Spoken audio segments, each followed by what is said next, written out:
for a bit of normalcy, let's make fun of Kathleen Kennedy for a bit.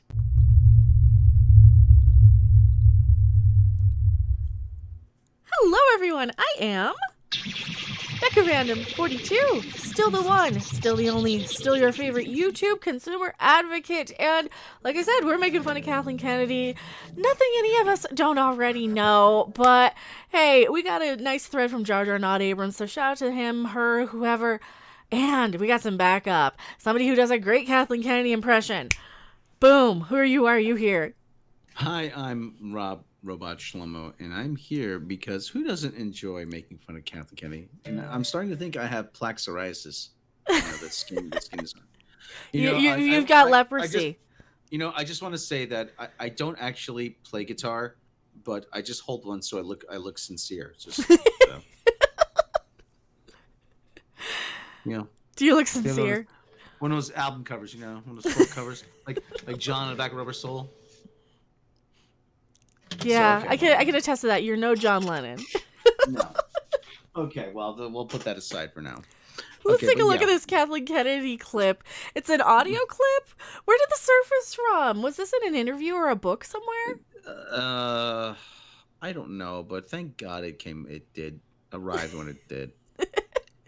Yeah, because we needed a dose of, let's just distract ourselves from everything. Here we go. I got to play this. This is great. She made her way to Los Angeles and landed a job as a secretary for notorious screenwriter John Milius. At the time, Milius was executive producing Steven Spielberg's movie 1941. All right, so they're talking about producing the movie 1941. Spielberg says he was so There's more here. Impressed with her organizing skills that he asked her to be his secretary. I remember Kathy came into the room with her steno pad and her pencil, and she was horrible at taking notes, and she was terrible, and she didn't really know how to do it very well. She was terrible at taking notes and horrible and didn't even know how to do it very well. Oh, there's more to this. Yeah, so she was really, really organized and good, and she came with her steno pad. So, yeah, that's what secretaries used to use back before, computers and smartphones and things. So she was bad at taking notes. All right, yeah. There's more. There's more to this. Sorry, I had to pause it because, we don't want to just completely take this and transformative, bite my copy. I don't know what I'm talking about. Here we go. There's more to it. But what she did know how to do was interrupt somebody in mid-sentence. We'd be pitching ideas back and forth, and Kathy, who's supposed to be writing these ideas down, suddenly put her pencil down and would say something like, and what if he didn't get the girl, but instead he got the dog? She was really, really good at jumping in and interrupting people mid-sentence and saying, oh, but what if he didn't get the girl and got the dog? What? Oh, see, this is why you don't let secretaries chime in. You're not a movie maker, Kathy, and maybe this is why new Star Wars sucks. What if he didn't get the girl? What if he got the dog? And this is the movie they gave, or this is the woman they gave Star Wars to. That was a great idea. Bad at her job. There's something called being a professional, which means you can step into a lot of different positions, and you can fill the void left by someone, and you could be at least competent. Bad at her job. So she wasn't even a good secretary. And I love this picture. I pulled this picture up a few times here with Kathleen Kennedy, the way she's kind of giving him the you were great last night, Steven eyes. She's eye banging him. She's eye banging him. I mean, all right. I guess Steven. Powerful men, maybe, sure, but and there's a little bit more. Maybe she was doing a little bit more than just eye banging here. Here we go. You want to read this one?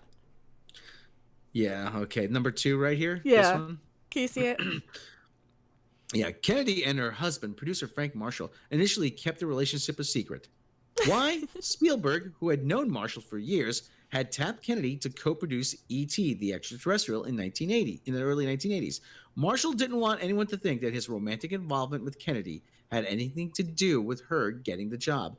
They were eventually outed by none other than Lucasfilm founder George Lucas, who ran into them together at an oyster bar in Palm Springs. Now we know why she resents George Lucas. Well, and not only that, I kind of have a feeling that when a guy or a girl have, a couple of guys that they're playing off each other, like if a girl has 2 boyfriends or if a guy has 2 girlfriends, they keep them secret. Just so she doesn't, because I'm wondering if she wasn't, tapping some Spielberg here. Just look at the way she's looking at him here. I'm just speculating. I mean, why else would she be so? Oh yeah, we kept it a secret because I didn't want to think that I got her the job, or them to think that I got her the job. But I mean, come on. Yeah. There's a little bit more here. There's more. So George Lucas called Spielberg before hiring Kathleen Kennedy. Recalled Kennedy. Once she realized he was offering her the job, she almost agreed on the spot. Lucas, though, first had to call Spielberg. He wasn't technically her boss. It was just about friendship, Lucas says. It was like, it was kind of like, by the way, Stephen, I'm going to marry your wife. Lucas says Spielberg was initially in shock, but came around quickly. Spielberg says he appreciated the gesture. It was like, I'm going to marry your wife? What? So yeah. Starting to think that maybe they did a little bit more of the... like that. Mm-hmm. Uh-huh. Why would he use that wording?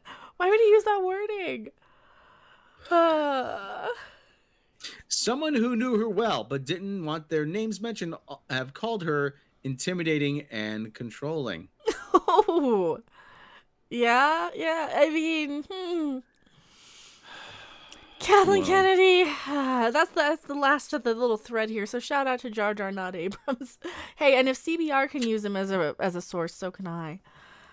Hey, two words for you describe Kathleen Kennedy. 2 words, okay? Fail upwards. Yeah. I got 4 words. Right place, right time. Pretty much. I mean, she's clearly not a creative person, and all right, I'm exaggerating with the whole Kathleen Kennedy, Steven Spielberg thing. No, I get it. She's lived a Gump-like existence, really. Being in Kathy Gump. That's her new name. Just call her Gump. Call her Gump. Hey, Gump, get over here. That's insulting to Forrest Gump, actually. Forrest Gump, at least, when you showed when you never saw Forrest Gump when he was playing ping pong, the key to this game, Forrest, is never take your eye off the ball. And he was a whiz at ping pong or table tennis, or whatever you want to call it. Or Gump, why did you put that rifle back together so quickly? Because you told me to, Sergeant.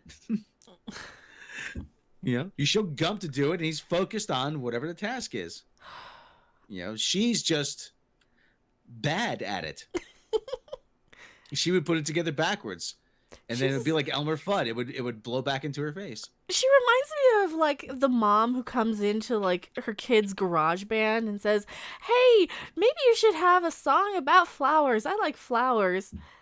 Meanwhile, her son's like in a death metal band.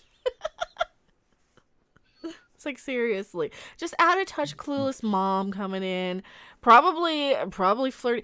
She does seem like she would be very controlling though too. On her like 3rd glass of wine on a Saturday, just walking to the garage. Do you know any carpenters? And so like, the kids are all decked out in black and with spiky hair. Well, she did that at, do we want to pull that up real quick? Can you find that where she was interrupting the special effects or the visual effects panel?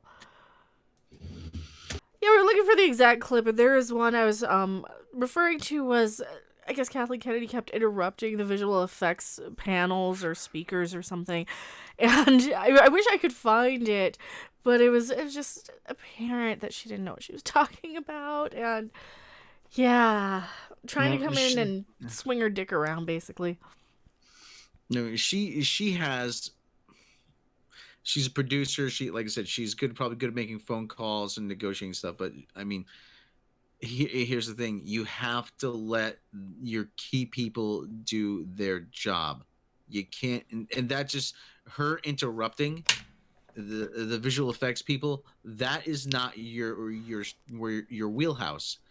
That is their field of expertise. Let them do that. You stay out of their way. Well, but she did it when she was pitching ideas about the guy getting the dog instead of the girl. What if he gets the dog instead of the girl? Because you want a happy ending. You want it sort of... Is she the one who let Rian Johnson do... Oh, let's just subvert expectations. So she was subverting expectations from the get-go. No wonder Last Jedi sucked.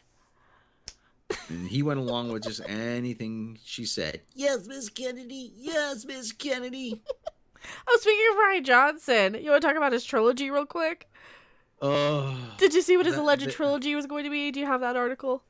Oh, and speaking of Rian Johnson, first plot details for Rian Johnson's Star Wars trilogy reportedly revealed. You want to read them? Lately, we've heard conflicting reports about Rian Johnson's Star Wars trilogy, but it seems that the project is still percolating and in the early stages of development. It's been more than 2 years since the premiere of The Least Jedi, but the controversy surrounding Roundhead Rian Johnson's middle act in the sequel trilogy hasn't died down yet. If anything, The Fall of Skywalker's mixed reception has given way to a new discourse where people trace the problems of the last movie in the Skywalker saga to Episode 8's bold approach to let the past die. Bold. It's a bold new vision. Stunning and brave. In this scenario, Disney's sequel trilogy is irredeemable, mostly due to the fact that Sir Roundhead Rian Johnson's decisions essentially set up Jar Jar Abrams to fail in the final entry. Yeah, he took all the toys and he stomped on them. You can imagine that Johnson isn't exactly a popular figure among Star Wars fans then. As such, there have been doubts about whether Lucasfilm will go ahead with his independent trilogy. Back in January, the filmmaker gave a vague update on his plans, but we haven't heard anything more since. Now, however, according to sources close to We Got This Covered, meaning Ralph the janitor, the same ones who told us about Palpatine and Rey's connection, Reddit, and Hux's twist as a spy, Reddit, both of which turned out to be true, Reddit.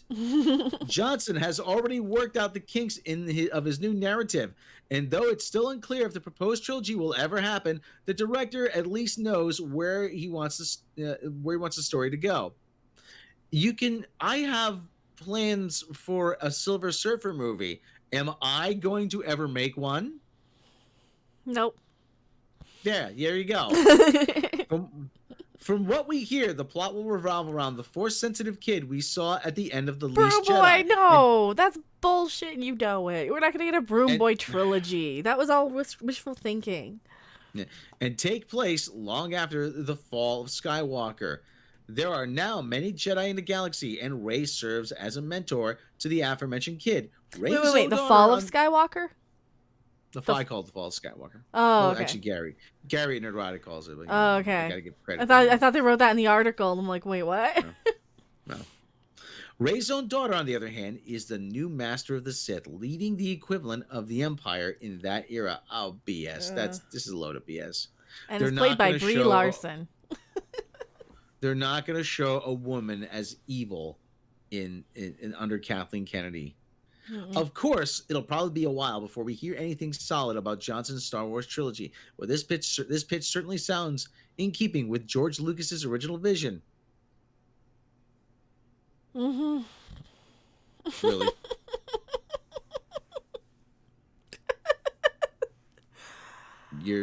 That's your story, and you're sticking to that. For every narrative that succeeded his original tone, where the story works out like poetry and rhymes in the last. Oh, shut up. Here's the thing: they didn't even let little Mary Ray Palpatine be evil, and she was a freaking Palpatine. No. She had to go in and steal the name like Skywalker, like Skywalker. Yeah, it's like Skywalker, only not.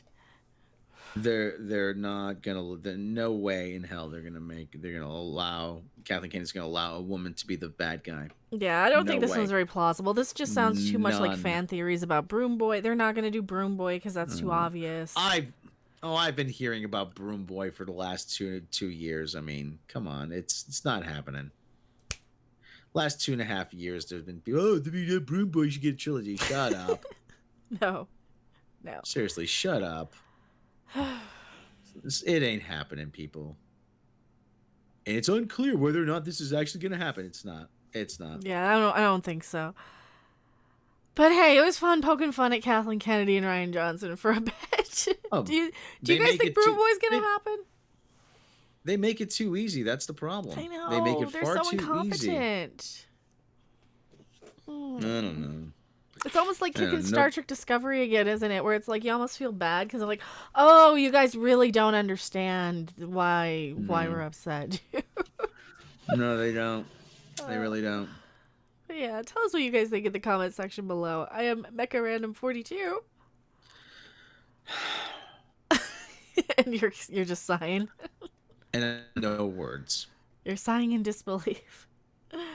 We'll see you guys later. Bye. Bye. Thanks for watching. If you liked it, make sure to hit that like button. And if you want to see more, don't forget to subscribe. See you in the next video. Bye.